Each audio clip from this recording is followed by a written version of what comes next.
क्या नाम था जी? एबीसी, एबीसी डॉट इसहाक आई हॉस्पिटल डॉट कॉम। ये हाँ, नहीं नहीं नहीं, ये इसहाक है, ये इस्लामाबाद में है, इस्लामाबाद में है। अब ये देखिए 404 का एरर आ गया ना, ये पहले इसमें रखा हुआ था ना डाटा, अब डाटा नहीं है इस वक्त, इस वजह से आ गया। अच्छा, अब कोई बात नहीं, हमारा मसला हल हो गया। अब हम जो करने जा रहे हैं, अब एक तरीका तो ये है कि मैं इसका सर्च कंसोल ओपन कर लूँ।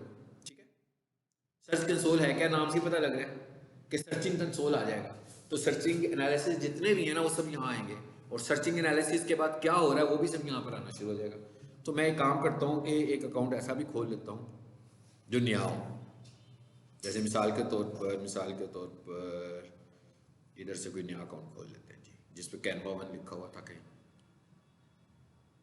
ये कैनवा 2 लिखा हुआ है ना। चलिए इसे खोल लेते हैं, और यहाँ आकर जो है ना जी इसका सर्च कंसोल ओपन कर लेते हैं। मैं इसलिए यहाँ पे आ रहा हूँ कि जिसके ऊपर कोई कंसोल ना हो उसको देख लें पहले।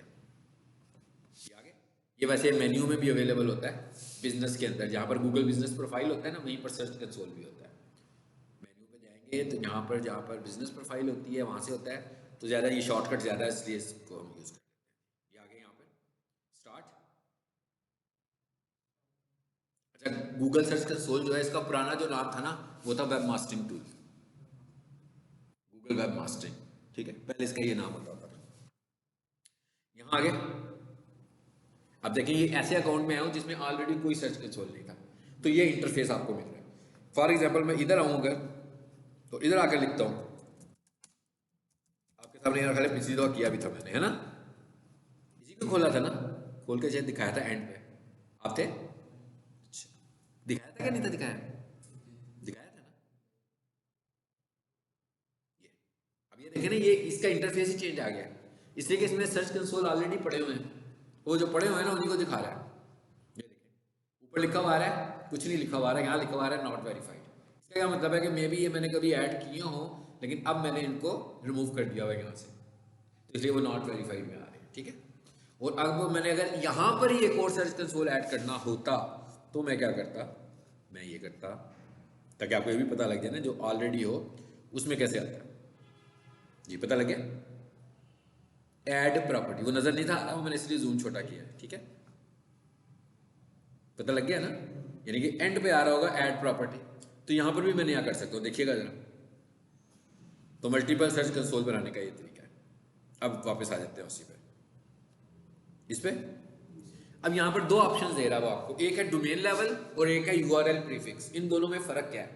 डोमेन लेवल का क्या मतलब है? डोमेन लेवल का मतलब यह है कि मेरे पास एक डोमेन है, उसके अंदर इतनी सारी सब डोमेन है, तो मैंने domain level search console create कर लिया, और उसके बाद मैं उसमें बाद में नई नई डोमेन्स बनाता हूँ, सब डोमेन्स बनाता हूँ, तो मुझे बार बार सर्च कंसोल बनाने की जरूरत नहीं होगी, हर ऑटोमेटिकली हर सब डोमेन का सर्च कंसोल बन जाएगा। मगर ये वाला काम करने के लिए हमें कहाँ जाना पड़ता है? हमें होस्टिंग के पास जाना पड़ता है। क्या लिखा हुआ आ रहा है? रिक्वायर डीएनएस वेरिफिकेशन, यानी कि डीएनएस वेरीफाई करवाने के लिए इसका आईपी एड्रेस भी चेंज होगा, सो हमें होस्टिंग को रिक्वेस्ट करनी पड़ेगी, और ये 24 to 48 आवर्स लेता है ये काम करने में। तो इसका मतलब क्या होता है कि इस टाइम के लिए आपकी वेबसाइट लाइव भी नहीं रहती फिर, ठीक है ना, आपकी वेबसाइट की रिक्वेस्ट भी बन जानी बंद हो जाती है। इसलिए हम इस मेथड को यूज ही नहीं करते। हम किस मेथड को, क्योंकि ये एक तो ये अलग अलग करता ही नहीं है, जैसे अभी आपने देखा मैं करने लगा हूँ फिर रिमूव भी कर दूंगा। तो ज़्यादा कंट्रोल जो हमारे पास रहता है वो यूआरएल लेवल पर रहता है, कि हर यूआरएल को हम अलग से सर्च कंसोल पे ऐड कर लें। ठीक है, सो क्या तरीका होगा, यहाँ पर आएंगे और यहाँ पर आकर अभी हम वेबसाइट का नाम लिखते हैं जो मैंने अभी खोली हुई थी शायद यहाँ पे, ये इसे कंट्रोल सी करते हैं और यहाँ आकर इसे पेस्ट कर देते हैं, और फिर इसे कर देते हैं कंटिन्यू। अच्छा, अभी काम कर लेते हैं छोटा सा जी। यहाँ पर इसको वेरीफाई करने के दो मेथड्स हैं। पहला मेथड क्या है? Download file. जी, आप फाइल को डाउनलोड करें और अपनी होस्टिंग में अपलोड करें, पहला मेथड। दूसरा मेथड क्या है? कहता है भाई आप अपनी जो आपकी मेन फाइल है HTML की, जो हेडर फाइल है, यानी जो होम पेज है आपका, उसके हेड सेक्शन में जाकर कोड पेस्ट कर दें। कहाँ है कोड? ये आ गया। इसे कॉपी करते हैं। हो गया कॉपी। एक छोटी सी प्रैक्टिस करते हैं और वो ये करते हैं कि इधर आते हैं, यहाँ पर ना एक वेबसाइट अपलोड कर देते हैं छोटी सी कोई। Upload, select file. आपको ये भी पता लग जाएगा कि कोडिंग वाली वेबसाइट अपलोड कैसे होती है। जी अभी आपने देखा था ना, इसमें कुछ भी नहीं था। अब मैं यहाँ से ना एक वेबसाइट पिक करता हूँ छोटी सी कोई, जिसका साइज छोटा हो। ये क्या लिखा हुआ जी, पब्लिक HTML। कितनी है, 43 MB की। ठीक है, छोटी ही है वैसे। ये क्या लिखा हुआ है, 101 MB। ये छोटी थी, ये छोटी है ना। और ये सोफा वॉशिंग कितनी बड़ी है, तो बहुत बड़ी है। ये छोटा साइज है। अच्छा, इसको अपलोड कैसे करना है आपने, जिप फॉर्मेट में, जिप फाइल में। और जिप फाइल सारी एक्सेप्ट नहीं करता, सारे जिप फॉर्मेट एक्सेप्ट नहीं करता। ये एक्सेप्ट करता है WinZip को, होस्टिंग। और हम जो यूज करते हैं ना 7-zip, वो भी WinZip ही है। ठीक है, यानी कि 7-zip को भी एक्सेप्ट कर लेगा क्योंकि वो भी जिप करता है। तो मैं इसी को यूज कर लेता हूँ जी। लो जी, ये वेबसाइट अपलोड होनी शुरू हो गई हमारी। चलो इसे अपलोड होने दें। तो अब इधर आ जाते हैं वापस, जो भी हम कर रहे थे। अब एक तरीका ये है और एक तरीका क्या है ये। अब इस फाइल को आप पहचान लें ताकि आपको याद रहे कि ये वाली जो फाइल है, ये गूगल सर्च कंसोल की फाइल किस तरह की बनी होती है। देखिए इसका नाम क्या है, गूगल है, और उसके आगे कुछ न्यूमेरिक्स आ रहे हैं। तो गूगल सर्च कंसोल की फाइल अगर आपने होस्टिंग में पहले फाइंड करनी हो कि भाई पड़ी हुई है कि नहीं पड़ी हुई है, तो ये गूगल नाम की फाइल को होस्टिंग में चेक कर लें। इसको कहाँ पर होना है, जहाँ पर आपकी मेन रूट पड़ा हुआ है, मेन रूट वेबसाइट है, यानी जहाँ पर आपकी इंडेक्स की फाइल होगी वहीं पर इसको रखना है आपने, जिस जगह पर आपकी इंडेक्स फाइल है। तो मैं इसको डाउनलोड कर लेता हूँ पहले। कैसे करना है जी, इस पर क्लिक कीजिए। चलो जी आगे। एक मेथड है ये वाला, हो गई। अब ये ग्रीन कलर में आई है, इसका मतलब है ठीक हो गई है। ये रेड कलर में भी आ सकती थी, और अगर इसमें वायरस होता तो इसको अपलोड भी ना होने देता। इस पे आ जाते हैं जी वापस। देखिए इधर आ गया। अब तो ये तो जिप फॉर्मेट में है, तो इसका मतलब क्या होगा, मुझे इसे अनजिप भी करना पड़ेगा। तो मैं इस पे राइट क्लिक करता हूँ। ये क्या लिखा हुआ है जी, एक्सट्रैक्ट। ये जो जिपिंग एप्लीकेशन है ये होस्टिंग का अपना है। ठीक है, ये मेरी विंडो की वजह से नहीं आ रहा, ये होस्टिंग की अपनी ही जिपिंग एप्लीकेशन है। एक्सट्रैक्ट आ गया। मैंने कहा इसके अंदर कर दो एक्सट्रैक्ट। चेक करें जरा, ये आ गया। अच्छा अब ये चेक करें, खुलेगी? नहीं खुल रही ना अभी भी। ओके, इस वजह से नहीं खुल रही कि इस फोल्डर के अंदर पड़ी हुई है। इसको भी पहले तो मैं इसको रिमूव कर देता हूँ, ऐसी ये स्पेस ले रही है हमारी। हाँ, तो मैंने कहा इसको डिलीट करो भाई, इसको मैंने एक्सट्रैक्ट करने के लिए लाया था ना सिर्फ। उसके बाद मैं इसमें आता हूँ, क्योंकि चलना किसने था, इंडेक्स की फाइल में चलना था। मैं इन सारों को करता हूँ सिलेक्ट, और फिर मैं इन्हें करा देता हूँ मूव। अब ये पब्लिक HTML में बाहर निकाल लेते हैं यहाँ से हम इनको।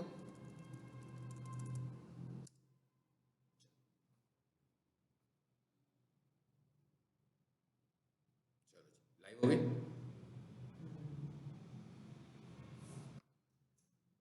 इस आकाई की ही कॉपी पड़ी हुई है। ठीक है, मेरे को उसी वेबसाइट की ही कॉपी पड़ी हुई है, जो भी हमने जिसको खोला है ना उसी की कॉपी है। एनीवेज इसको भी हम रिमूव भी कर देंगे। अच्छा, अब हम इसी की बनाने जा रहे हैं वो सर्च कंसोल, इसी का सर्च कंसोल क्रिएट करने लगा मैं। तो अब मैं इधर आया हूँ, वेबसाइट तो अपलोड हो ही गई है ना हमारी। अब कहाँ पर है वेबसाइट, अप वन लेवल करें। ये वेबसाइट है ना, देखें यहाँ पर गूगल की फाइल पड़ी है पहले कोई, ऐसा ना हो पहले भी पड़ी हो एक। नहीं है ना, नहीं है। तो अब मैं क्या करूँगा, इस जगह पर वो वाली फाइल अपलोड कर लूँगा। एक मेथड। दूसरा मेथड क्या है, दूसरा मेथड भी देख लेते हैं पहले। HTML एडिट,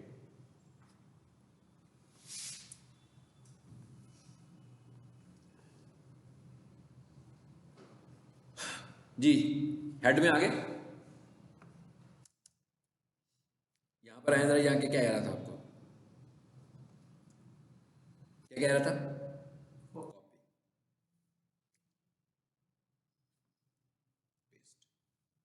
बस इसके लिए मुझे अपलोड नहीं करनी पड़ेगी, बस copy paste. Simple copy paste कर दिया। अब ये क्या हो गया, इस फाइल का हिस्सा हो गई ना।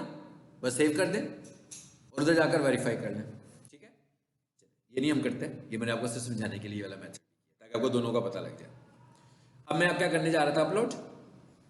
अपलोड पे गए, सिलेक्ट पर गए, डाउनलोड में पड़ी होगी ये। अब अगर एक दो और क्लिक करूंगा डाउनलोड तो क्या होगा, कॉपी हो जाएगी ना, तो गड़बड़ हो जाएगी। फाइल का नाम यही होना चाहिए जो इसने मुझे दिया। अब मैं कॉपी करूंगा तो इसके साथ ब्रैकेट में लिखा हुआ आएगा 01, फिर एक और कॉपी करूंगा तो 02, तो नाम चेंज हो गया।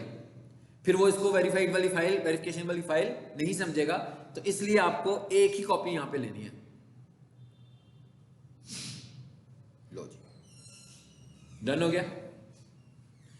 अब हमने कहा भाई ठीक हो गया, हो गई है। अब जरा क्रॉस चेक करना है कि क्या वाकई हुई है। अब यहां पर दो वेरीफाई के बटन आ रहे हैं, एक वेरीफाई का बटन आ रहा है कोडिंग के साथ और एक वेरीफाई का बटन आ रहा है फाइल के साथ। आपने कौन सी वेरिफिकेशन की है, फाइल वाली, तो आपने जो वेरिफिकेशन की होगी उसी का बटन प्रेस करेंगे आप। मैंने ये वाली की है तो मैं इसी का वेरीफाई करूंगा। इतना सा काम था। इसके बाद अब क्या हुआ कि अब ये Google business profile, sorry Google search console इसका क्रिएट हो गया। आज से इसकी मॉनिटरिंग शुरू होगी। ठीक है, चलिए अब अगला काम हम एक काम करते हैं, इस पे नहीं करते, वो आप वाली वेबसाइट पे करते हैं, ताकि उसमें मैं आपको परमिशन देना बताता हूँ, पता भी लग जाएगा आपको परमिशन कैसे देनी है। ये देखें अभी तो शुरू हुई है ना, अभी तो आज तो कुछ नहीं दिखाएगा ना भाई, आज कैमरे लगेगा, मुझे कल का कैमरा तो रिजल्ट नहीं दिखा सकता कि कल क्या रिकॉर्डिंग हो रही थी। अब आज से मॉनिटरिंग शुरू होगी आपकी, जबकि मैं पुरानी पे आता हूँ तो ये मुझे सब दिखा रहा है।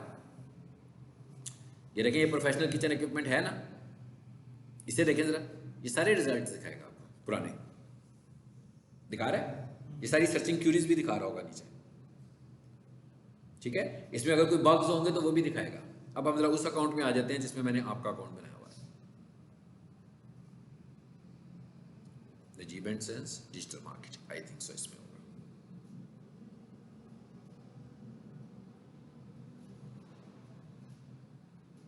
हाइजेन, हाँ यही है मेरा ख्याल है, गूगल सर्च कंसोल। स्टार्ट करें तो देख लेते हैं इसी में किसी और में। आ गया जी, ये देखें 53 मैसेज भी आ गया। ये अभी ना बनाया, कल का बनाया हुआ है ना। रिपोर्ट्स, मुख्तलिफ किस्म की रिपोर्ट्स होंगी कि ये मसला, ये मसला, ये मसला, ये मसला रिजॉल्व होने वाले हैं। ये देखिए क्या कहता है, कहता है new product snippet structure data issue detected. Issues बता रहा है मुझे, ठीक है, डिटेक्टेड बता रहा है, ये हो रहा है। फिर new merchant listing structure data, data issue, data issues यहाँ ज़्यादातर। New page indexing issue detected, page की इंडेक्सिंग का इशू है। Your December search performance for December की परफॉर्मेंस भी वो दिखा रहा है। देखते हैं अभी क्या दिखा रहा है आगे। अच्छा अब जरा आ जाए, ये भी हमने कल ही ऐड किया हम लोगों ने। ये दिखा रहा है जी, क्या कहता है, टोटल इंप्रेशंस इतने हैं, पोजीशंस इतनी है, और ये क्यूरीज भी बता रहा है। पेपिलियन वॉच प्राइसेस कैसे, यानी शुरू हो गई है ना। अगर ये शुरू से बनी होती तो हमारे पास बहुत सारा डाटा होता है इसका, ठीक है ना। अच्छा अब जरा इधर आ जाते हैं, पेज एक्सपीरियंस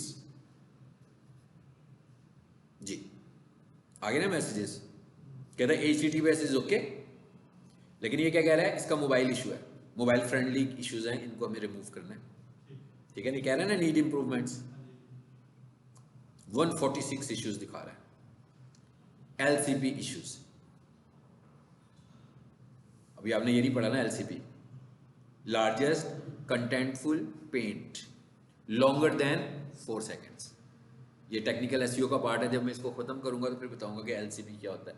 अभी वो ये कह रहा है कि आपकी वेबसाइट का जो LCP है वो बहुत देर में लोड हो रहा है, स्पीड इशू है इसके साथ, जिसको अभी हम हल करवा लेंगे बाद में जी। ये क्या कह रहा है, इतने सारे इश्यूज दिखा रहा है, आगे क्लिक करूंगा तो सारे URLs आ जाएंगे आपके पास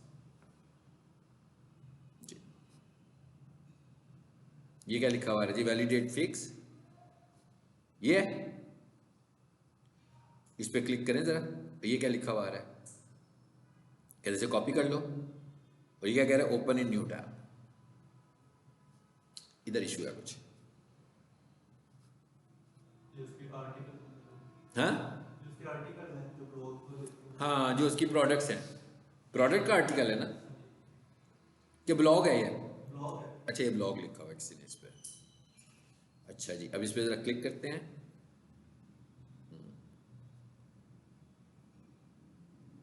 ठीक है, इंशाल्लाह हल करेंगे हम लोग ये मसले इसके, ठीक है। आपको दूंगा ना ताकि आप उसको साथ साथ कुछ बताते रहिएगा कि किस पे काम हो रहा है आजकल ना, क्योंकि पहला काम मैं इसी पे कर रहा हूँ, ठीक है। अच्छा अब आ जाते हैं इधर वापस कोर वेब वाइटल्स। अब मैंने आपको इसकी किसी को परमिशन देनी हो इसकी, अब वो कौन हो सकता है, वो वेब डेवलपर भी हो सकता है। जैसे अभी फॉर एग्जांपल यही हम इसके डेवलपर के साथ इंटरेक्ट करना चाहते हो कि भाई ये इश्यूज हैं, ये रिजॉल्व करो, तो डेवलपर को ये दिखाऊंगा ना, मैं उससे भी मेंबर बना दूंगा कि भाई इधर आकर देख लो, जो जो इश्यूज है ना समझो और उनको चेंज कर लो। क्योंकि ये जितने इश्यूज है ना ये एसईओ इश्यूज नहीं है, इनसे एसईओ हर्ट हो रही है, मगर ये एसईओ प्रॉब्लम्स नहीं है। ऐसा प्रॉब्लम नहीं है कि जो हम खुद करेंगे, ये हमें किसी डेवलपर से ही करवाना होगा काम। हाँ, हम खुद डेवलपर होंगे तो हम कर लेंगे, लेकिन काम किसका है, ये डेवलपर का है। तो ये डेवलपर को होना चाहिए, और अनफॉर्चुनेटली अच्छे से अच्छा डेवलपर भी इसको यूज नहीं करता, क्योंकि ये दिखाता भी नहीं है उसको। इसलिए कि ये दिखाएगा ना तो जो उसका क्लाइंट होगा उसको पेमेंट भी नहीं करेगा, क्योंकि उसने उसको बता दिया ना कि ये क्या चीज़ है। या उनको पता नहीं होता, या जानबूझ के नहीं बताते, क्योंकि इधर आएगा तो इधर तो स्पीड पकड़ी जाएगी ना। इशूज जैसे भी उसने कहते हैं ना, एलसीपी इशू चल रहा है कि लार्जेस्ट कंटेंटफुल पेंट, कहते हैं कि जो आपकी वेबसाइट का सबसे बड़ा ऑब्जेक्ट है वो कितनी देर में लोड होता है, तो कहता है अभी 4 सेकंड से ज़्यादा ले रहा है, तो वो कह रहा है ठीक नहीं है। एलसीपी का जो टाइम होता है ना वो होता है 2.5 सेकंड्स, यानी कि आपका largest contentful paint about 2.5 second में लोड हो जाना चाहिए, पूरी वेबसाइट नहीं, सिर्फ एलसीपी जो। हाँ, कभी कभी वो स्लाइडर भी हो सकता है।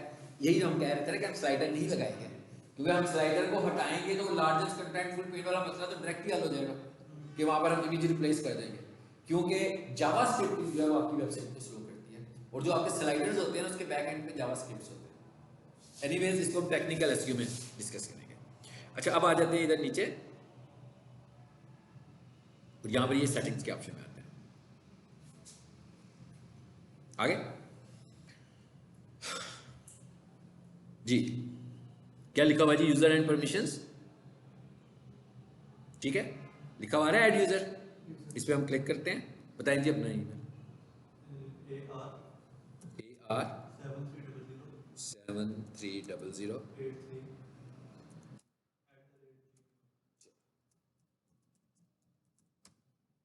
ये लिखा हुआ है परमिशन टाइप जी, ऑनर फुल रिस्ट्रिक्टेड। ऑनर का मतलब क्या होगा कि सिमिलर, मैं होऊंगा प्राइमरी ऑनर जिसने बनाया हुआ है ये, बाकी ऑनर्स होंगे। फॉर एग्जांपल मैं इधर से रिमूव करूंगा, आप प्राइमरी ऑनर बन जाओगे, ठीक है। फुल का क्या मतलब है कि ये भी सारी परमिशन मिल गई, लेकिन ये ऑनर नहीं है। और रिस्ट्रिक्टेड का क्या मतलब है कि व्यूएबल, जैसे हम क्लाइंट को दिखाना चाहते हो तो उसको भी हम ऐड कर दें बीच में कि भाई तुम भी इसके एनालिसिस कर लो, लेकिन दिखाते नहीं हम क्लाइंट्स को ये, ठीक है। तो उसको रिपोर्ट स्क्रीनशॉट दिखाइएगा, ठीक है, यहाँ से इससे ना डायरेक्ट दीजिएगा उसको रिपोर्ट्स दिखाइएगा, उसी के वो रिपोर्ट्स मुझसे शेयर कर रहे हैं, आप स्क्रीनशॉट्स लेके ना वो दिखाइएगा ये काम हम कर रहे हैं इसको। क्योंकि आपने उसको जैसे ही ये इसके सामने खोला ना तो उसने सबसे पहले कहना है कि मुझे भी परमिशन दे दो, ठीक है, तो उसको देने की जरूरत नहीं है। चलो जी, ये कौन सा बना है, रिस्ट्रिक्टेड, नहीं गलत हो गया, इसको जरा चेंज कर लेते हैं दोबारा से ना, चेंज परमिशंस ऑनर। चलो जी, अब आप भी ऑनर टाइप के हो गए, ठीक है। अगर आप आज रिमूव करेंगे तो अब ये, हाँ मैं रिमूव करूंगा तो यही ऑनर रहेंगे, ठीक है। और ये इनके लिए जीमेल की भी जरूरत नहीं है, आपने सर्च कंसोल ही खोलना है सीधा। जैसे ही आप सर्च कंसोल खोलेंगे तो उसके अंदर आपको ये मिल जाएगा, ठीक है, मतलब आपके सर्च कंसोल में भी ये बिजनेस ऐड होगा, ठीक है।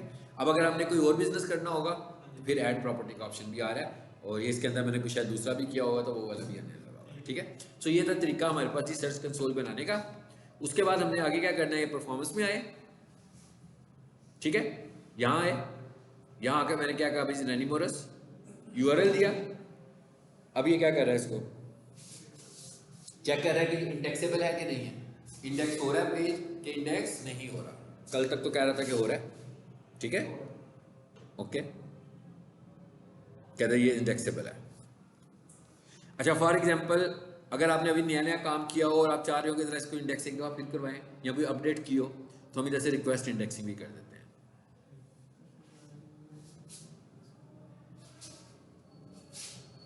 चलिए, अब हम आगे चलते हैं। अब यहाँ पर साइट मैप भी नजर आ रहा है आपको, अगला टॉपिक ही हमारा साइट मैप है। क्या साइट मैप नजर आ रहा है ना, लेफ्ट साइड पे लिखा हुआ। डिफरेंट ऐड करेंगे हम सर्च कंसोल बाकी भी ऐड प्रॉपर्टी से, तो वो एक उस पर्टिकुलर ईमेल के अंदर ऐड होगा या उस एक जो वेबसाइट के अंदर ऐड होगा। जिस जीमेल पे मैं हूँ, यहाँ पर मिसाल के तौर पर मेरा एक और प्रोजेक्ट भी है कोई, तो मैं उसका भी इसी मेल पे लेना चाह रहा हूँ। जैसे भी आप देख भी रहे हैं कि दूसरा भी ऐड हुआ है, वो दोनों इसी ईमेल पर आ रहे हैं, ठीक है। लो जी आ गया इंडेक्सिंग रिक्वेस्टेड। कहता वंस आपने इंडेक्सिंग की रिक्वेस्ट भेजनी है तो ये ऑटो इंडेक्स कर देगा उसको। अब यहाँ पर आए तो साइट मैप है ये, तो अभी ये भी पता लग रहा है कि साइट मैप ठीक है। फरवरी 21 ये जिस दिन मैंने ऐड किया था उसी दिन का हमेशा आने लगा हुआ, ठीक है। और ये पहले क्या आ रहा है, कुड नॉट फैच, जो पिछला हुआ था, ठीक है। 10 फरवरी को उसने किया है। मैं एक बार फिर से कर लेता हूँ, site map dot XML submit.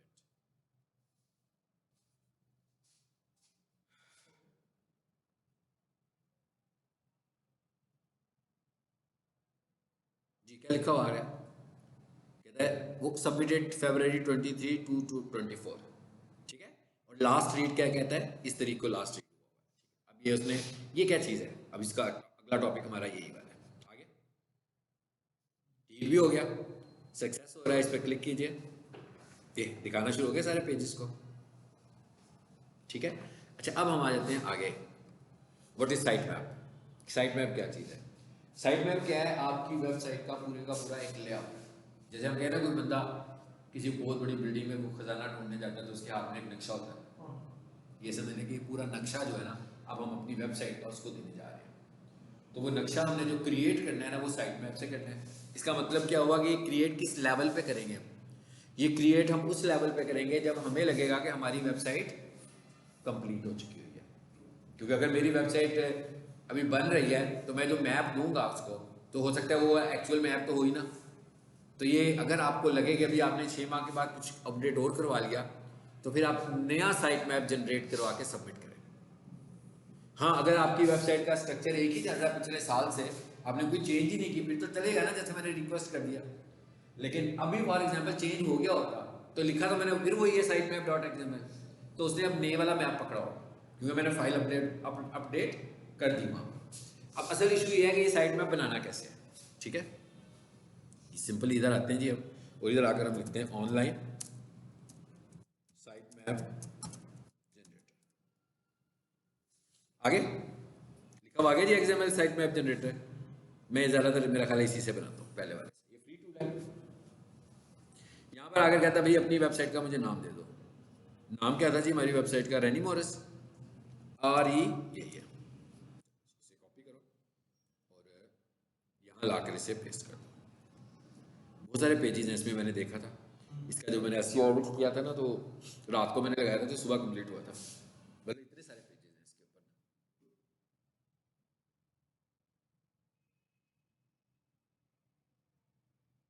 आगे से सब पेजेस बहुत सारे हैं। ज़्यादातर उसके ब्लॉग्स के भी हैं पेज। और ये क्या कहता है, फ्री में आप कितने बना सकते हो इसके, 500 पेजेस का काउंट है इसका। पता नहीं अब इसके 500 है कि ज़्यादा है। कम हैं, उससे कम ही है। मैंने रात को इसको ऊबर से जैसे बनवाया था ना, सुबह कंप्लीट हुआ था इसका, बड़ा लंबा चौड़ा था।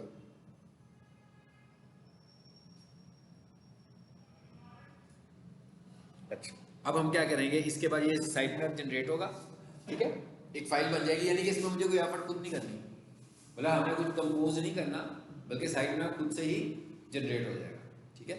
और टूल्स भी हैं जिनसे हम साइट मैप बना सकते हैं। उसके बाद मैंने इसको डाउनलोड करना है, जैसे भी मैंने उस फाइल को डाउनलोड किया, और इसको भी उसी तरह अपलोड कर देना है जैसे भी मैंने उस जगह पर अपलोड किया, ठीक है। तो इसकी प्रैक्टिस हम उस पर भी कर लेते हैं, जो भी हम किया ना, एक वेबसाइट ABC वाली चलाई है ना हमने, तो उसके ऊपर भी हम इसको अपलोड कर लेते हैं।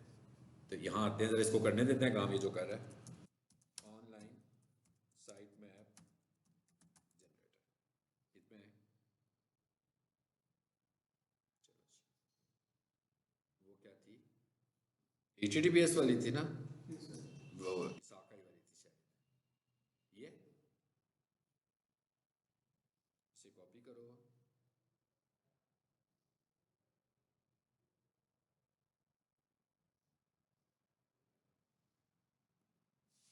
इसमें बनाया था मैंने, ABC डॉट इस इस पे था ना, साइट मैप किस पे जनरेट किया मैंने, इस पे तो नहीं किया, हाँ इस पे किया, ठीक है। तो यहाँ लाकर इसे पेस्ट करें और इसको स्टार्ट कर लेते हैं, जल्दी बन जाएगा, इसमें तो कुछ भी नहीं है ना।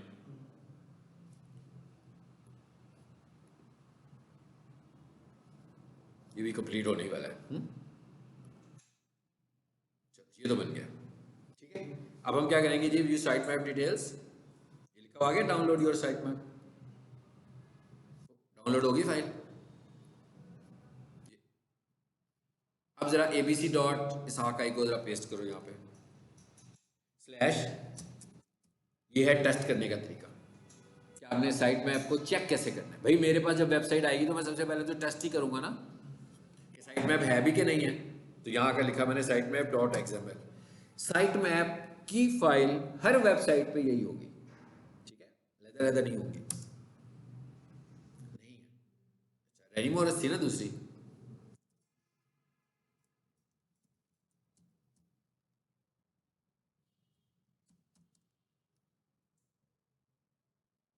आगे इस तरह बना हुआ है ना, तो आप लोग फौरन समझ जाएंगे ये व्हाट्सएप की उसकी वर्डप्रेस की फाइल है। ऊपर सब कुछ दिया, ऑल इन वन एसईओ, ये उसका प्लगइन है जो इसने एसईओ के लिए यूज किया है उसमें। अब आ जाते हैं वापस इसमें, जरा इसको अपलोड करें। अभी तो कह रहा था ना नहीं मिला मुझे, अब मैं इधर वापस आता हूँ सी पैनल पे। अब यहाँ पर देखिएगा वो गूगल की फाइल तो आई गई है, आ गई है ना। अब मैं वो दूसरी भी ले आता हूँ यहाँ पर एबीसी में ना जी, साइट मैप,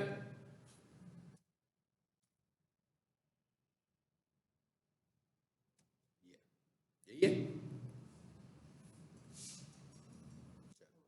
ये भी होगी, ठीक है।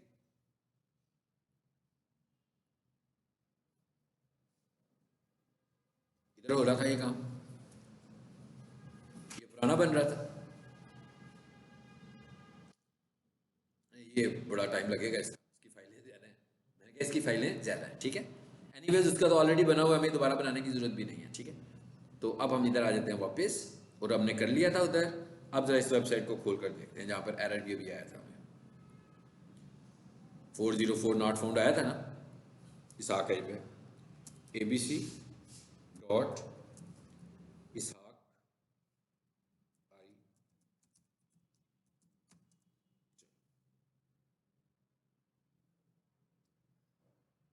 चलिए तो वेबसाइट खोल लिया मैंने, slash site map dot XML. अब मैंने अपलोड कर दी है ना, आ गया, ठीक है। अभी ये हमने ऐड कहाँ पे की थी, यहाँ पे, ये इस पे आ जाए, ये साइट मैप, ठीक है, जनवरी 25 2024। ये लगता है मैंने पहले भी किसी को पढ़ाया है, मैं क्या पहले भी किसी को पढ़ाया है तो बाद में मैंने रिमूव कर दिया होगा ना, तो वो दिखा रहा है कि ये मेरे पास पहले का डाटा इसका है। तो मैं कहता हूँ भैया अब दोबारा ले आओ जरा, साइट मैप डॉट एक्सएमएल,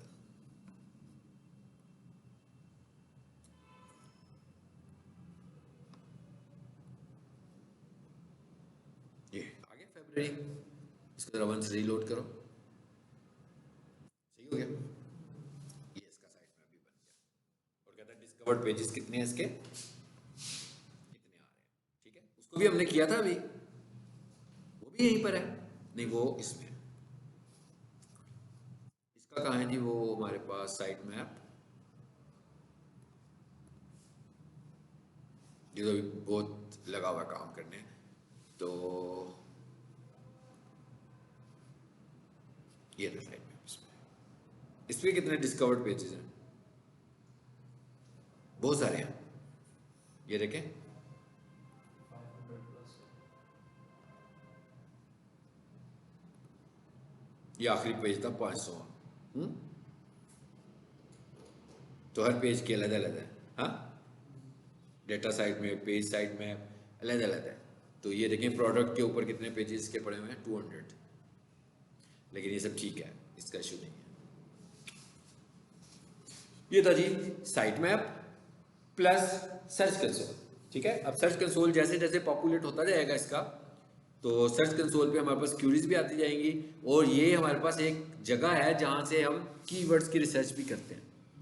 जैसे मिसाल के तौर पर अभी हम देख लेते हैं, ये अभी तो स्टार्ट ही हुआ है, तो क्या कहता है इस पर एक इंप्रेशन मिला है, पेपिलॉन वॉच प्राइसेस के एस ए मतलब कंट्री, हाँ सऊदी अरब में भी जा रहा है, अच्छा ठीक है, लिखें जरा, ओके एक मिनट है जरा, इसको हम ना, क्या था ये, ये buying a watch as a present, ठीक है, किसी ने ये भी लिखा है, ठीक है ना, गूगल के ऊपर ये सर्च किया है, ठीक है। Buying a watch as a present. चलो हम यहाँ पर लिख कर देखते हैं, BUY, buying a watch as. तो कहाँ कहाँ डिलीवरी करते हैं, क्या चीज़? डिलीवरी कहाँ कहाँ करते हैं ये, वर्ल्ड वाइड। वर्ल्ड वाइड करते हैं, ओके।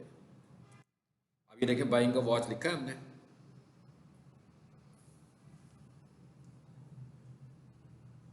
यहाँ तो अभी तक नहीं आई ना, देखें जरा नीचे कहाँ आती है ये, how two by him a watch.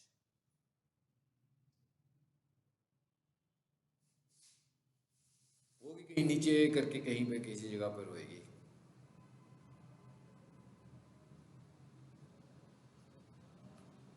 एक दो घड़ियों के ऊपर आती है, वो मैंने चेक किया था।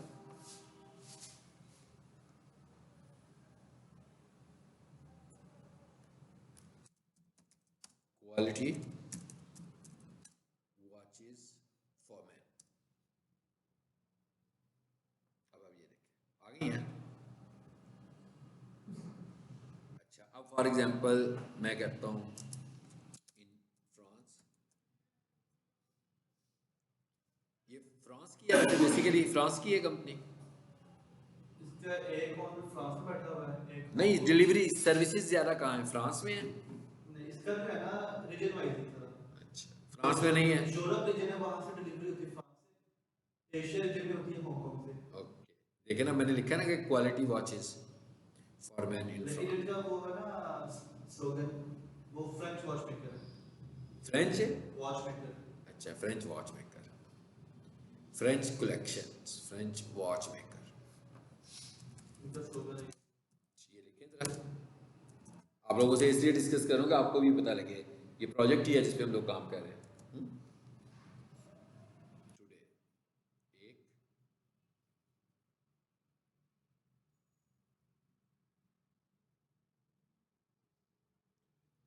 चलो इसको मैंने मेरी लोकेशन को आइडेंटिफाई कर लिया, देखते हैं जरा कहीं आ रही है।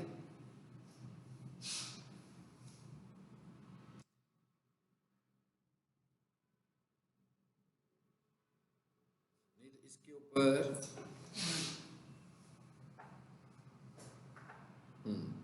चलो एनीवेज, इमेजेस पे देखें जरा क्या आ रही है।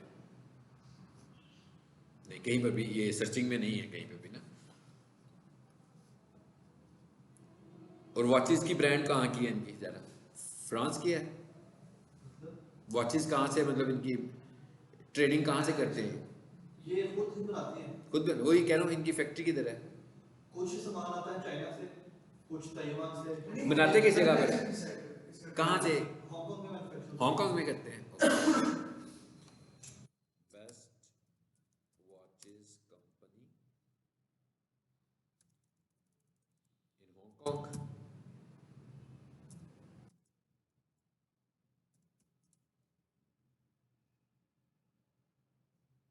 पहले तो यहाँ देखे ना कुछ आ रहा है, पिक्स पिक्स है ना ये सारी। अच्छा, ये इमेजेस में आ गए हैं, तो best watches company life star देखते हैं, फिर अब आगे चलते हैं। बिजनेस प्रोफाइल है इनकी, नहीं,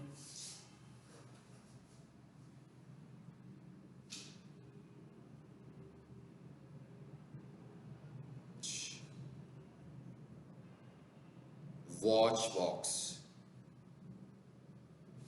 चलिए आगे चलते हैं। तो ये भी हमारा हो गया, सर्च कंसोल को देखा, साथ में सर्च को देखा, साइट मैप को देखा। तीसरी जो इनसे रिलेट कर रही चीज़ है, डेट इज रोबोट्स। रोबोट्स, अब ये आज जो कुछ आप पढ़ रहे हो ना, ये सब टेक्निकल एसईओ के फैक्टर्स हैं, ठीक है। जो हमने सर्च कंसोल पढ़ाया is a part of technical SEO, जो हमने साइट मैप पढ़ा is a part of technical SEO, और अब हम जो रोबोट देखने लगे हैं is a part of technical SEO. Robot क्या है, इसका तरीका ये है कि पहले इस वेबसाइट का रोबोट देखते हैं, पहले इसका रोबोट देखें जो हमने अभी खुद बनाई है। इसका तो रोबोट नहीं होगा। इस फाइल का भी नाम क्या होता है, robots.txt। नहीं है, 404 एरर आ गया। ये 404 एरर भी एसईओ का फैक्टर है। ये काम भी हमारा है कि ये 404 एरर भी रिमूव करते हैं। ये भी टेक्निकल एसईओ की फैक्टर है। अब आपको पता तो लग गया होगा 404 एरर कब आएगा, जब कोई चीज मौजूद नहीं होगी तो वो 404 एरर जनरेट करेगा। और हालांकि ये फाइल तो है ही नहीं ना,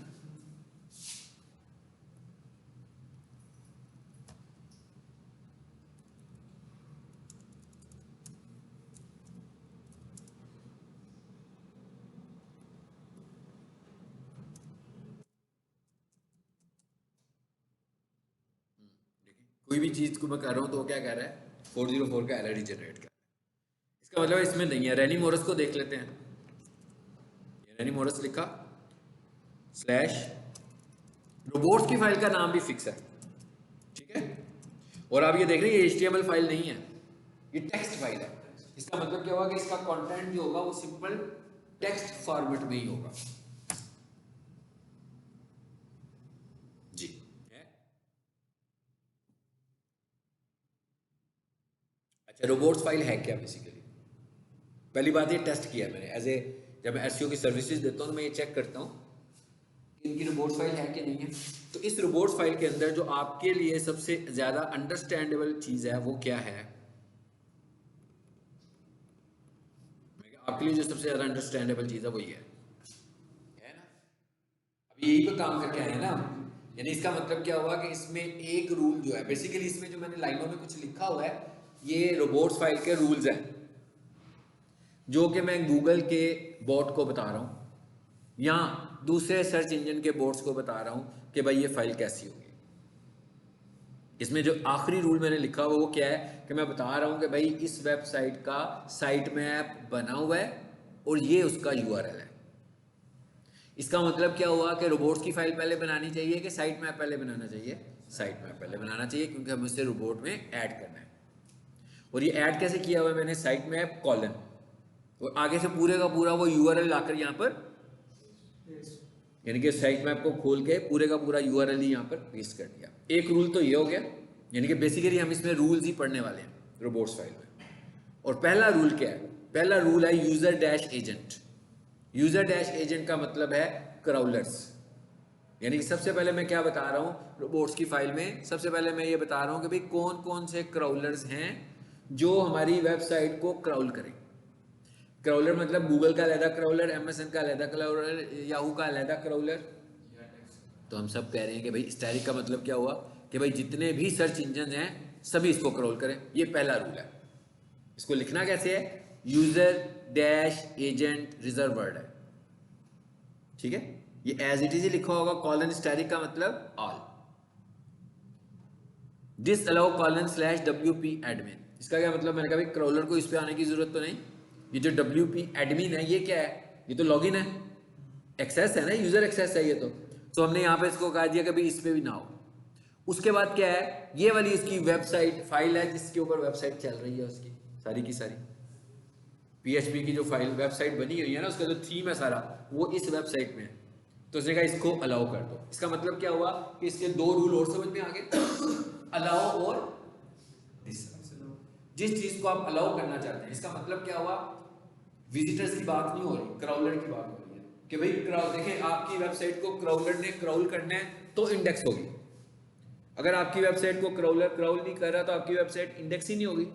बल्कि इंडेक्स तो छोड़े, पहले क्राउल होगी, क्राउल के बाद इंडेक्सिंग होगी। यानी मिसाल के तौर पर क्या है कि एक वेबसाइट नहीं है, घड़ियां बेचने की बहुत सारी वेबसाइट्स हैं, तो गूगल का क्राउलर आता है उन सब वेबसाइट पर, तो वो तो सभी को क्राउल करने की कोशिश करेगा। लेकिन ऐसी वेबसाइट जो क्राउलेबल होंगी सिर्फ वही क्राउल होंगी ना, बाकी तो नहीं होगी। जैसे इधर मैं ये कह देता हूँ एक बच्चा पीछे आके बैठ जाता है, विजिटर है, तो वो एज ए स्टूडेंट तो क्राउल नहीं हो रहा होगा मेरे लिए, मतलब मैं उसे एज ए स्टूडेंट क्राउल नहीं कर रहा हूँ, लेकिन बैठा हुआ है वो रोजाना ही आपके साथ आके बैठ जाता है कि जनाब वो आपके साथ जाता है तो इसलिए उसने बैठना होता है पीछे।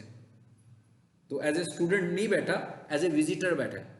इसी तरीके से ये गूगल ने किसको क्राउल करना है इसका फैसला तो गूगल ने करना है, जिसमें सबसे पहले मैंने आपको बता दिया था कि भाई वेबसाइट आपकी कंटेंट डुप्लीकेट नहीं होना चाहिए तो क्राउलेबल है, और इंडेक्सेबल होना चाहिए, यानी कि उसका पेज एक्सपीरियंस अच्छा होना चाहिए तो क्राउलेबल है। यानी कि ये तो उसके क्राउल होने के स्टैंडर्ड्स हैं। तो पहले तो उसने क्राउल होना है, जब अब आपकी, मैं कहता हूँ वॉचेस बेचने वाली इंटरनेशनली कोई कहते हैं जी 1000 वेबसाइट्स हैं, तो इसका मतलब क्या हुआ कि अगर वो गूगल के स्टैंडर्ड पे पूरा उतर रही हैं तो 1000 की 1000 क्राउल हो रही हैं पहले फेज में, रैंक नहीं हो रही, क्राउल हो रही है सिर्फ, कि उनको देख रहा है वो कि भाई ये भी है, ये भी है, ये भी है। उसके बाद अगला फेज में वो क्या करेगा, अगले फेज में उसने हाथ में एक कॉपी पकड़ी हुई है, अब वो 1000 नंबरिंग उसने करनी है कि भाई पहले नंबर पे कौन सी है, 7वें पे कौन सी है, 50वें पे कौन सी है, 500वें में कौन सी है, तो एक लिस्ट बन गई। अब ये जब एक लिस्ट बनी है, अब ये लिस्ट क्या हो रही है, गूगल बार बार क्राउल करता है तो ये लिस्ट अपडेट होती है। एक बंदे का पहले कुछ भी नहीं था, भाई उसने एसईओ ही नहीं थी, क्योंकि तो वो 1000वें नंबर पर थी, फिर आहिस्ता आहिस्ता हिलना शुरू होगी, क्राउल होना शुरू हुई, 1000वें से कुछ एसईओ उसने की, ठीक है, ऑन साइट एसईओ की, कीवर्ड्स यूज किए, तो क्या हुआ, 1000 से पता लगा 500 पे आ गई है, 500 में से पता लगा भाई 300 में आ गई है, 300 में से पता लगा भाई 100 में आ गई है, 100 में पता लगा भाई एक फेज क्या आया कि पहले 10 वेबसाइट्स पे आना शुरू हो गई है, फिर अचानक पता लगा कि 10 वेबसाइट से अचानक वो 60वें पे चली गई, मेरी पहले 10वें नंबर पे थी जो 60। It is this process is called crawling process, कि क्राउलिंग हो रही है और ऊपर इसलिए आ रही है कि वो गूगल के स्टैंडर्ड्स फॉलो कर रहे हैं, यानी कि गूगल के स्टैंडर्ड्स का मतलब एसईओ को फॉलो करने लगे हैं, तो हम जितनी अच्छी एसईओ करते जा रहे हैं वो क्राउल होते होते ऊपर आ गई है। सो ये वाला जो प्रोसेस है इज कॉल्ड इंडेक्सिंग। तो इसका मतलब क्या हुआ, इंडेक्सिंग प्रोसेस में आने से पहले किस प्रोसेस से उसने गुजरना है, क्राउलिंग प्रोसेस से गुजरना है, यानी कि पहले वेबसाइट क्राउल होगी, फिर वेबसाइट इंडेक्स होगी, ठीक है। अब हम ये कह रहे हैं कि भाई क्या इंडेक्स होना चाहिए और क्या इंडेक्स नहीं होना चाहिए। मिसाल के तौर पर मैं ये कहता हूं कि यही सपोज करते हैं ये वेबसाइट है और मुझे पता लग रहा है भाई इसमें तो बड़ी अच्छी होस्टिंग है अवेलेबल, तो स्पेस तो मेरे पास है, तो मैंने कहा भाई मैं अपने लेक्चर जो रिकॉर्ड करता हूँ मेरे पास तो कोई जगह ही नहीं उन्हें सेव करने का, तो मैं कहता हूँ ये क्लाउड ही है ना एक किस्म का मेरे लिए, तो मैं अपने लेक्चर्स को यहाँ पे रख लेता हूँ ताकि कल को अगर मेरे लैपटॉप को कुछ हो भी तो मेरे पास बैकअप तो होगा। अब मेरे लेक्चर्स का लेना देना तो कुछ नहीं है इस वेबसाइट से, यानी मैं गूगल के क्रोलर को ये तो नहीं कहूँगा कि मेरे लेक्चर को भी क्रोल करो, अब मैं क्या करूँगा उसको डिसअलाउ कर दूंगा यहाँ से। इसका मतलब क्या हुआ कि क्रोलर जब वेबसाइट पर आएगा क्रोलिंग करने के लिए आएगा तो वो ये देखेगा कि ये 5-6 फोल्डर या एक फोल्डर या एक फाइल या एक सब फोल्डर उसने डिसअलाउ किया हुआ है, जिसका मतलब क्या हुआ उसको वो डिनाई करके चला जाएगा, यानी उसे क्राउल ही नहीं करेगा, यानी उसे क्राउल ही नहीं कर, बिल्कुल वही है जो विजिटर बैठा हुआ है उधर पीछे, मैं उसे क्राउल नहीं कर रहा, मुझे पता, मैं उसे समझाने में नहीं पूछा भी आपको समझ आ गया, आपको समझ आ गया, इसलिए मुझे पता है वो विजिटर है, उसका क्लास से कुछ लेना देना नहीं है, तो उनको जिसको आपने ब्लॉक कर दिया उसका इस वेबसाइट से लेना देना नहीं है। अब क्या रोबोट फाइल बनानी चाहिए कि नहीं बनानी चाहिए, क्यों बनानी चाहिए, भाई क्राउलर आपकी वेबसाइट पर आ रहा है तो उसका कोई ना कोई टाइम तो होगा ना, ऐसा तो नहीं है कि उसने एक ही वेबसाइट पकड़ के बैठ जाएगी सारे दिन के लिए और क्राउल करता रहेगा, वो थोड़ा टाइम होता है उसका और फिक्स नहीं होता, यानी कि हमें नहीं पता कि क्राउलर किसी वेबसाइट पे कितना टाइम स्पेंड करने वाला है। बिल्कुल ऐसे ही है जैसे किसी एक स्कूल के अंदर प्रिंसिपल साहब सुबह स्कूल शुरू होता है ना तो राउंड पे निकलते हैं, अब 10 क्लासें हैं वो, अब वो 10 क्लासों में से प्रिंसिपल साहब ने किस क्लास में 2 सेकंड गुजारने हैं, किस क्लास में 10 सेकंड गुजारने हैं, किस क्लास में 40 सेकंड गुजारने हैं, ये तो गुजारने के बाद ही पता लगेगा, जैसे जैसे वो क्लास में जाएंगे क्लास को देख के ही फैसला करेंगे। लेकिन क्राउलर का एक लिमिटेड टाइम है जिसको हम कॉल करते हैं, टेक्निकली उसे कहते हैं क्राउल बजट, यानी क्राउलर का एक खास टाइम जो है वो कहलाता है crawl budget and not specified. इसका मतलब क्या हुआ, इसका मतलब ये हुआ कि भाई टाइम कम है और मुकाबला सख्त है, तो हम सिर्फ वो चीजें बताएं जो हम क्राउल करवाना चाहते हैं, तो जो चीजें हम क्राउल नहीं करवाना चाहते अगर हम वो चीजें बताएंगे तो गड़बड़ हो जाएगी, कि फॉर एग्जाम्पल उन चीजों को भी ढूंढना शुरू कर देगा और टाइम खत्म होगा तो हो सकता है कि असल चीज पर आई ना और चला जाए, तो इसका मतलब क्या हुआ कि मैंने एक क्राउलिंग अपॉर्चुनिटी मिस कर दी, ठीक है ना, क्राउल करना मिस कर दिया मैंने, तो इसका मतलब क्या हुआ कि इसलिए हम कह रहे हैं कि भाई रोबोट्स की फाइल बताओ और स्पेसिफाई कर दो कि क्या क्राउल करवाना है और क्या क्राउल नहीं करवाना। तो आपने देखा कि इसके 2-3 रूल ही हैं, पहला रूल क्या है यूजर एजेंट, दूसरा रूल क्या है अलाउ, तीसरा रूल क्या है डिसअलाउ, चौथा रूल क्या है कि भाई साइट में बता दो, बस बात खत्म, ठीक। ये फाइल कैसी है, टेक्स्ट फाइल है, भाई मुझे अगर मेरी कोडिंग वाली वेबसाइट होगी तो ये दोनों फाइलें, दोनों ऑप्शंस इररेलेवेंट है, ऐसे ही है ना, कोडिंग की फाइल में एक्टिव नहीं है, मिसाल के तौर पर यहाँ पर डीसी किचन का देखिए, यहाँ का प्रोफेशनल किचन इक्विपमेंट का देखते हैं,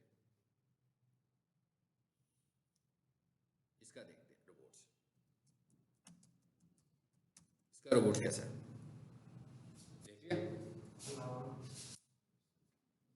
user agent colon static allow colon disallow /CGI -bin। ये विंडो का एक अपना सिस्टम, उस विंडो का बोल रहा हूँ, होस्टिंग का अपना एक सिस्टम फोल्डर है, ठीक है। और अलाउ का मतलब क्या हुआ, मैंने कहा भाई बाकी सब कुछ ये अलाउ होने वाला है, बाकी सब कुछ क्राउल होने वाला है।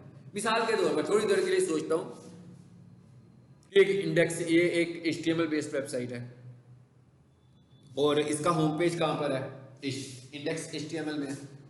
अब मैं SEO ही करने लगा हूँ, सपोज कर ले मैंने अगर SEO आज शुरू की तो हम कह देते हैं भाई SEO के 500 फैक्टर मैंने अप्लाई करने थे, तो पहले 10 दिनों में ना मैंने कोई 20 एक फैक्टर्स अप्लाई कर दिए, तो इसका मतलब क्या हुआ, मेरी इंडेक्स की फाइल का स्टेटस चेंज हो गया ना। फिर अगले 20 दिनों में मैंने और फैक्टर्स फॉलो कर लिए, अब 2 फेजेस हो गए, एक पहला फेज एक दूसरा फेज, इस तरह फेजेस में बढ़ाता जा रहा। और अचानक क्या हुआ कि 4 महीनों तक मैंने जो काम किया था ना, किसी वजह से मेरी इंडेक्स की फाइल करप्ट हो गई, मेरा तो नुकसान हो गया। मेरे पास बैकअप होगा, मैंने बैकअप डाउनलोड कर रहा हूँ तो पीछे से मैं उसी जगह पर जा रहा हूँ, तो मैंने SEO भी शुरू नहीं की अभी, फिर मुझे सारी एफर्ट करनी पड़ेगी ना। सो मैं क्या करूँगा कि मैंने जो एफर्ट्स की होंगी ना, पहले 10 दिन जो काम किया उसकी एक बैकअप फाइल ले ली, मैं अपनी मर्जी से 10 दिन कह रहा हूँ, आप 1 दिन भी कह सकते हैं, 2 दिन भी कह सकते हैं, टास्क वाइज भी कर सकते हैं। उसके बाद जब 1 महीना कंप्लीट हुआ मैंने एक और इंडेक्स फाइल ले ली, जब 2 महीने कंप्लीट हुए फिर मैंने एक और इंडेक्स, अब कितनी सारी इंडेक्स फाइलें होगी, अभी सारी मैंने अपनी सिक्योरिटी के लिए इसको भी क्लाउड में ही रख दिया। अब जब क्राउलर आ रहा है तो इंडेक्स फाइलों की तादाद उसे बहुत ज़्यादा मिल रही है, ऐसे ही है ना, मतलब उसकी इंडेक्स फाइलों की तादाद बढ़ गई है। अब वो कंफ्यूज भी हो सकते हैं, या मैं कह देता हूँ वो आ ही नहीं रहा, भाई मैंने उसका नाम ही क्या रखा हुआ है, इंडेक्स के आगे डेट लगा के लिख रहा हूँ नाम, लेकिन गूगल का क्राउलर जब आएगा तो वो उस फोल्डर को तो क्राउल करेगा ही करेगा ना जिसमें मैंने बैकअप्स रखे हुए हैं।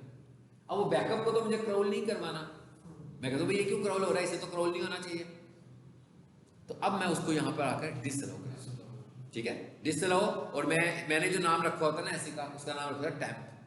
सो मैंने एक फोल्डर बनाया टैम्प के नाम से, टैम्प के अंदर मैंने सारा बैकअप रखा हुआ है, कोई भी नाम हो सकता है, फॉर एग्जाम्पल मैंने ये रखा हुआ है। तो इस तरह हम चाहें तो पूरा फोल्डर, चाहें तो सब फोल्डर, चाहें तो फाइल अलाउ करवा ले, डिसअलाउ करवा ले। सो ये वाली फाइल मैं नोटपैड में या नोटपैड++ में सिंपली टाइप कर दूंगा और उसके बाद इसका नाम फिक्स रखूंगा क्या, robots.txt, और उसके बाद इसको भी अपलोड यहीं पे कर दूंगा। आप समझ लो कि ये वाला काम मेरा ओके। तो ये 3 चीजें हमने टेक्निकल SEO किया है, सर्च कंसोल, साइटमैप और रोबोट्स। अगली क्लास में इसकी पूरी एक स्लाइड है, मैं गो थ्रू करूँगा, ये भी आपको मैंने स्लाइड खोले बगैर सब कुछ बता दिया, ठीक है। तो जब आपको ये पता होगा ना तो फिर आपको स्लाइड मिनट में समझ आ जाएगी। मुझे याद करिएगा कि मैंने स्लाइड को गो थ्रू करना है, ठीक है। तो मुझे था कि मैंने स्लाइड खोली ना तो ये टॉपिक मुकम्मल नहीं होगा, तो इसलिए मैंने कहा पहले टॉपिक मुकम्मल कर लेते हैं। उसमें सिर्फ और सिर्फ थ्योरी लिखी होगी, वो सारी थ्योरी होगी जो मैंने आपको बता दी है, लेकिन हम उसको थोड़ा सा डिटेल से डिस्कस भी करें।